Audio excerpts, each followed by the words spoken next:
பாகிஸ்தானில் இருக்க வீரர்களை பாகிஸ்தானோடைய அமைச்சரை மதிக்கலைங்க. ஏன் அப்படி சொல்கிறேன்னு பார்த்தீங்கன்னா, நேற்றுக்கு ஏசியா வேர்ல்டு கப் நடந்தது. இதில் வந்துட்டு பாகிஸ்தான் தோல்வி அடைஞ்சிருச்சு. ஸோ தோல்வி அடைஞ்சதுக்கு ரன்னர் ப்ரைஸ் கொடுக்குறாங்க. இப்போ காட்சியை பார்த்துட்ருக்குறீங்க பாருங்கள். பாகிஸ்தானோடைய கேப்டன் வந்துட்டு சல்மான் தூக்கி போட்டுட்டார் அந்த ப்ரைஸை. சரிங்களா, அவருக்கு பார்த்தீங்கன்னா 66 லட்சம் மதிப்புள்ள காசோலை கொடுத்தாங்க. ஸோ அதையே அவர் தூக்கி எறிஞ்சிட்டார். ஸோ இந்திய வீரர்களும் பார்த்தீங்கன்னா அவர் கொடுத்த கோப்பையை வந்துட்டு வாங்கலை.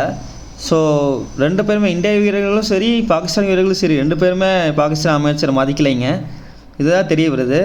இதனால் கிரிக்கெட் வரலாற்றிலேயே முதல் முறையாக இந்த மாதிரி கோப்பையும் வழங்காமல் காசோலையும் வழங்காமல் முதல் முறையாக ஒரு போட்டி முடிவு பெறுறது இதாங்க ஃபஸ்ட்டு அப்படின்னு சொல்கிறாங்க.